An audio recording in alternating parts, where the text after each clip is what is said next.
Good afternoon already. It is afternoon. It is 12:01. So welcome everybody to our website chat for November 8th. Jenny, if you'd like to launch in, she and I are going Sure. to kind of tag team on some of our content today, but I'm looking forward to having your questions too. So take Yeah. it away. All right. Yeah. Thanks, everyone. Thanks for joining us on this Friday afternoon. I know you're all very adept at these meetings, but please remember to introduce yourself in the chat and always feel free to raise your hand to speak or unmute yourselves. We're happy to make this a conversation. Let's see if I'm getting these controls. There we go.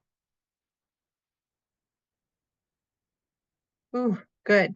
Nice result to our polls there.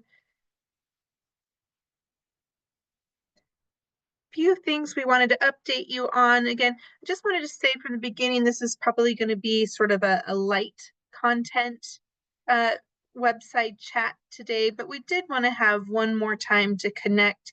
We aren't going to do a website chat in December, so this will be one of our last times to connect before the end of the calendar year. So while it's a little bit light on content, we just wanted to make sure that there was an opportunity for us to come together one last time. Thanks, Colette. I was not doing a good job in my slide control.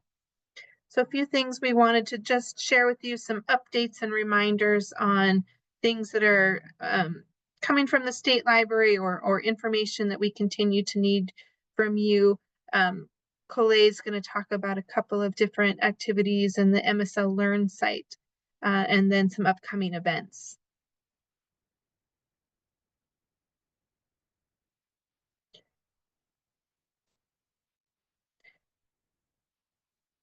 So just a reminder, the public library survey is still open. It closes in about 4 weeks from today, 3 weeks from today. So be sure and get those responses in. And as always, we've got great knowledge-based articles, and Rebecca and Gil and others are here and available to assist you. This is a really important part of our reporting that we do back to IMLS. So we really appreciate all of your participation in that important work this time of year.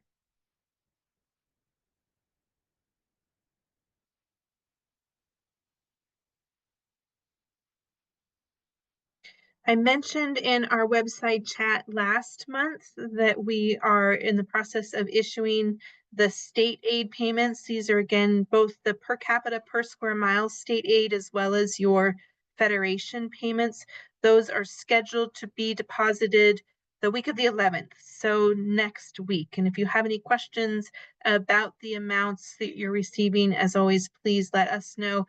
Tracy Cook in particular has that information if you have any questions. And again, look for that direct deposit this next week.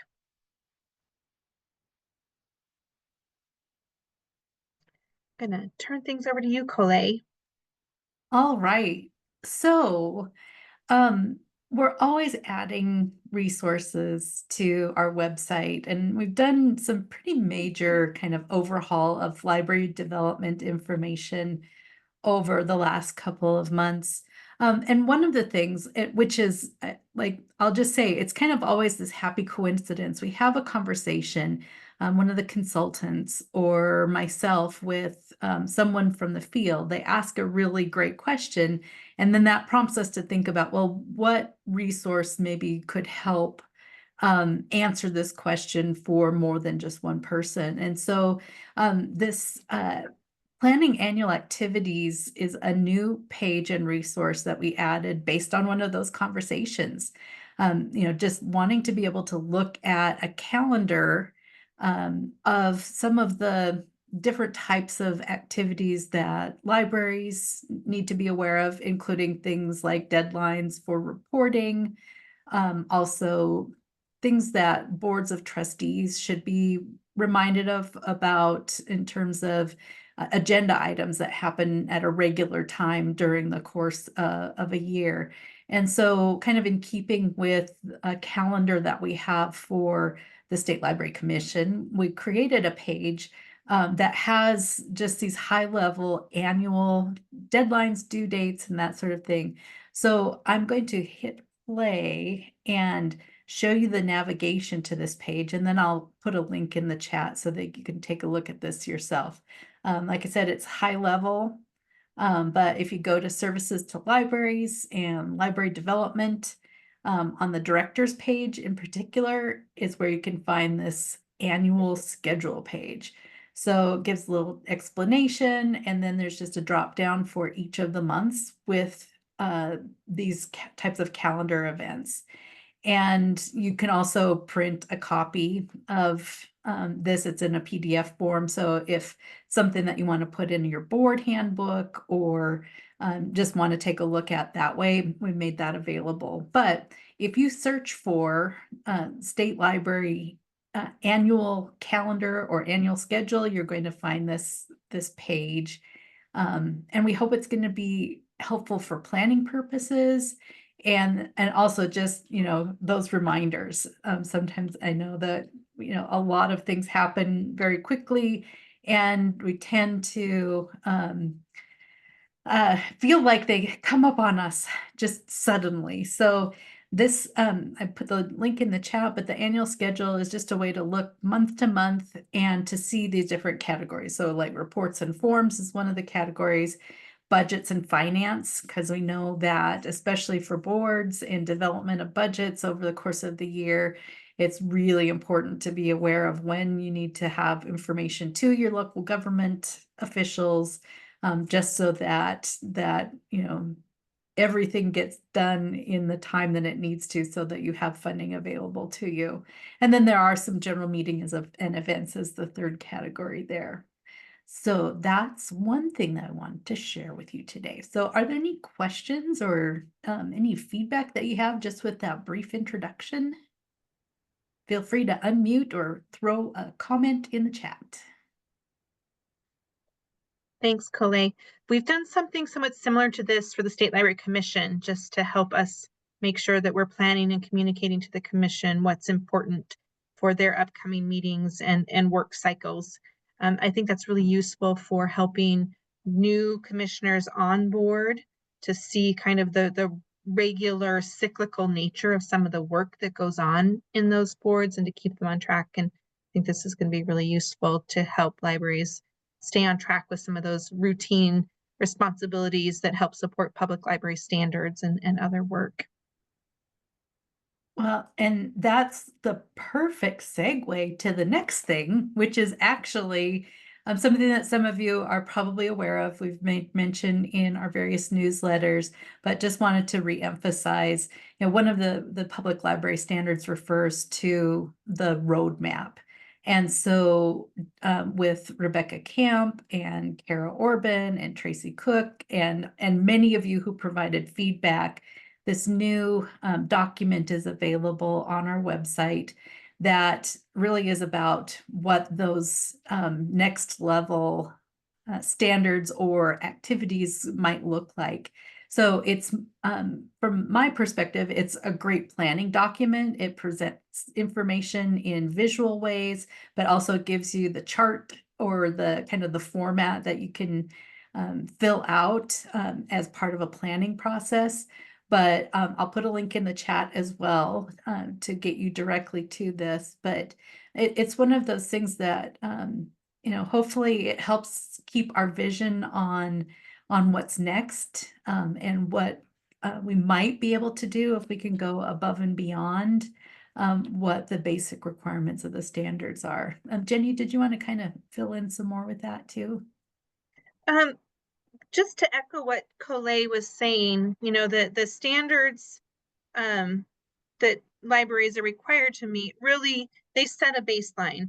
But I think we all come into this profession with an eye to wanting to elevate our services, wanting to do more to help serve our communities. And sometimes what those next steps might be aren't always obvious. And we hope that this can be a really, really useful tool to spark ideas with your staff, with your boards, with your communities, to help you think about how you can continue to elevate library services for your communities. We really look forward to getting your feedback about this document.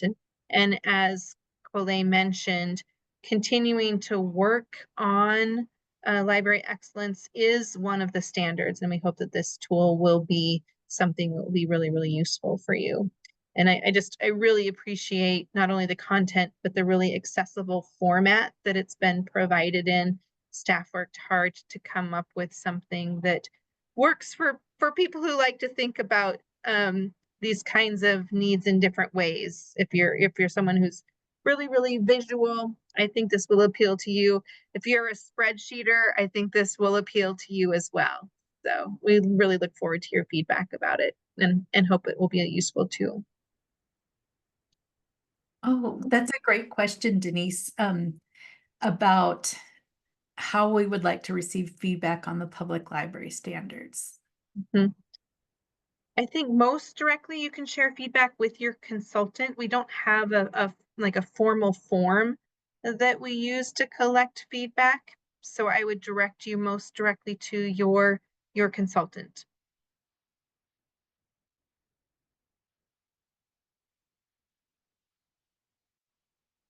And don't forget that, you'll report on standards again in this next coming cycle. And that's just one of the things that's included on that reports and forms and deadlines on the annual schedule page that we shared too.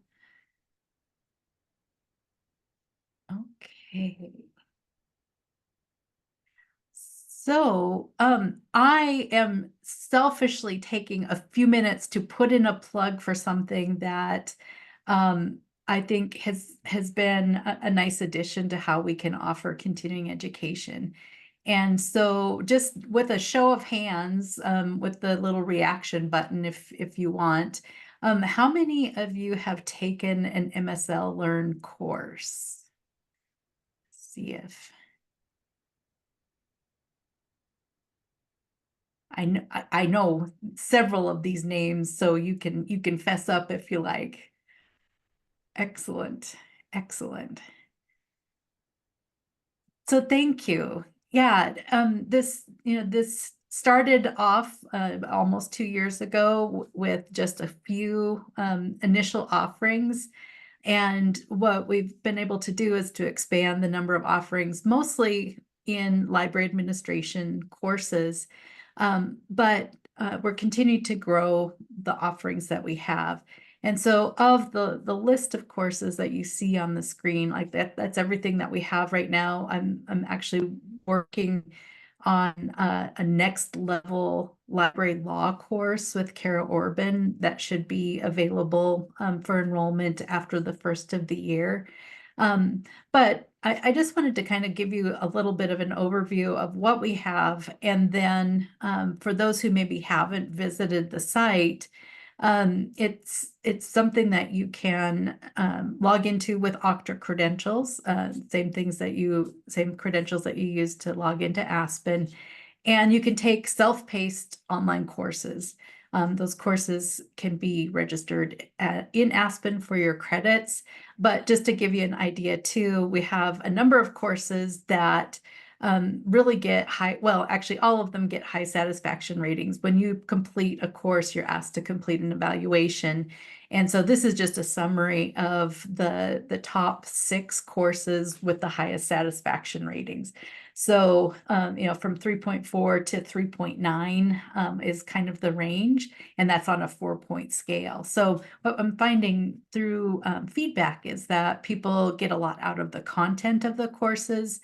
And they also comment on the convenience of being able to do a course that has relevant content, but on their own schedule and, in their own pace and own time. I was just going to share this too. This is a little bit of an interesting way to display this, but we have quite a number of people who are completing each of the courses. And so the top getter is I believe it's the best of the MSL Learn webinar. So that's kind of a compilation of content that we've shared via webinars. But each of the courses has found kind of its audience. And again, people are finding it really convenient to be able to take courses based on information that that we have in different formats. Definitely use a lot of video content, but we also have interactive online tools that we're able to use to hopefully break up some of the kind of heavier stuff. Library administration topics are tough, and that's something that hoping to get across with the courses that we're creating, that the information itself is really, really critical for everyone to be successful in providing library services. And whether you're a trustee or a library director or a staff member, being able to engage with the laws and the budgeting and policy, but also services. And we're going to be adding some collection management courses in the coming months as well. But it's that ability to really engage with that information in a way that is convenient to you, I think is one of the selling points. So at any rate, that was probably not the most sexy sort of endorsement or plug for MSL Learn, but please, if you haven't already, take a look at the courses, and I hope that you'll give them a try or recommend them to your colleagues who want to learn more specifically about what libraries in Montana need to do, but also what is possible for them to do. So any comments or questions on that little plug?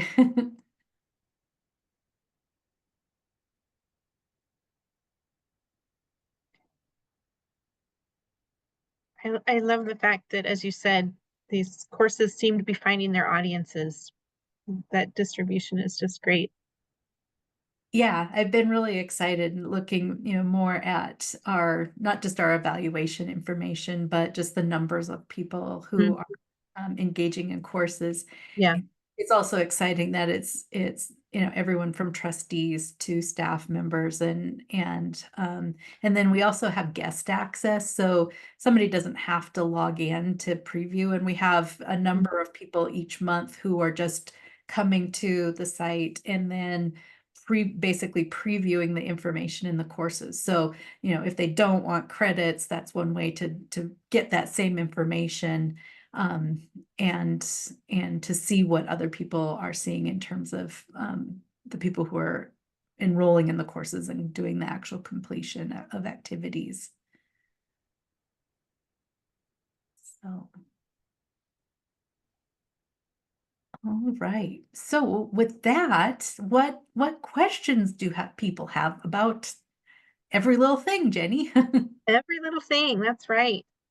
Anything that we covered, anything we didn't cover that you might have a question about?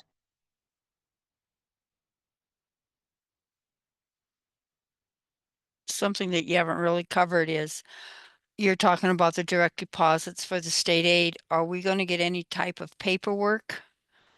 Because that's the problem I have is I get a request says, okay, so this money's been deposited. Then I have to do a deposit slip, but I need a breakdown. I have no paperwork that I can submit with this deposit, which I'm required to do. So is there any way we can get paperwork to show what the state aid is about or whatever? Um, so would you need information that just breaks down the amount of funding that is your per capita state aid and then the amount of funding that is your federation funds, and maybe just some language from the statutes about why you're receiving that funds? Is that what would be helpful?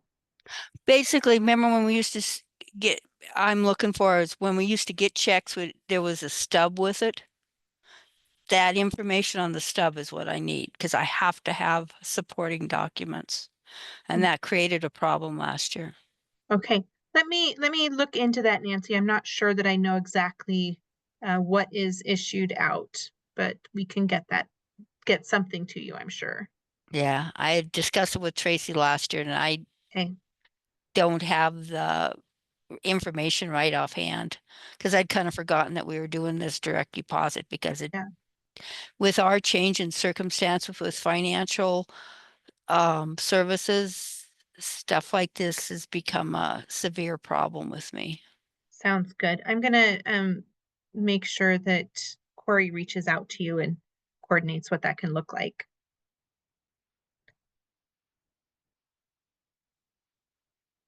Any other questions?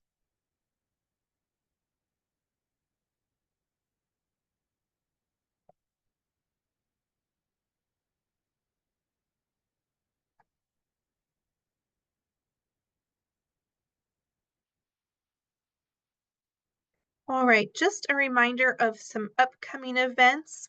We're really excited for our next MLN virtual program.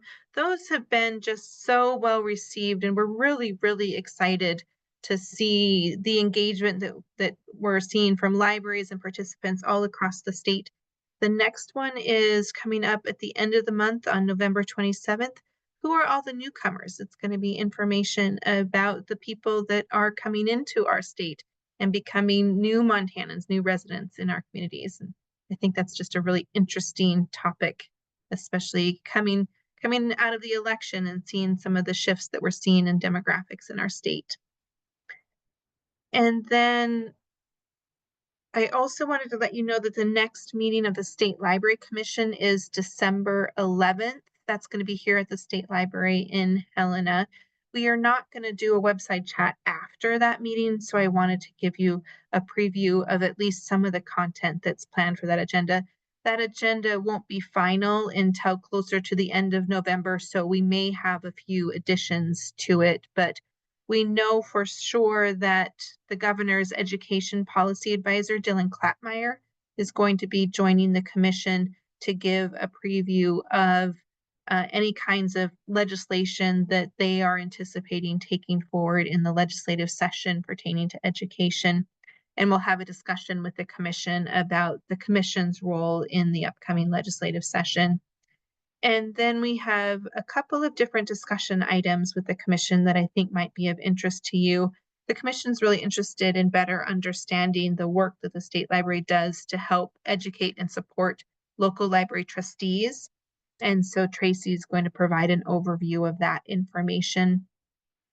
And then we're continuing to evaluate our Excellent Library Services Award, what libraries are recognized for and what we can do to make that award more meaningful. So Tracy's also going to be leading an initial discussion with the commission about that particular topic. And then there'll be other sort of regular standing reports that the commission receives at that time as well. So again, that meeting is December 11th. It will start at 9 a.m. and it is available via Zoom. So look for that agenda to be posted about a week before that meeting. And as always, feel free to check out our events calendar for more updates and additions to events and learning opportunities from the State Library.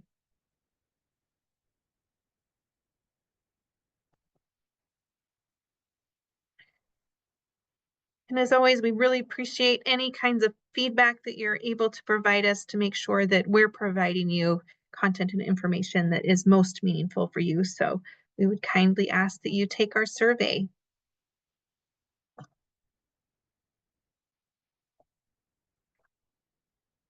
And I will see you in the new year.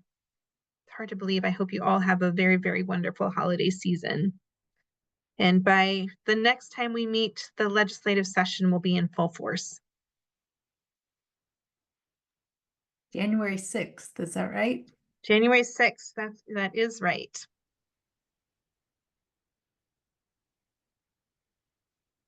Be well, everyone. Thanks so much. Thanks for that heads up about not receiving that email. We will look into that.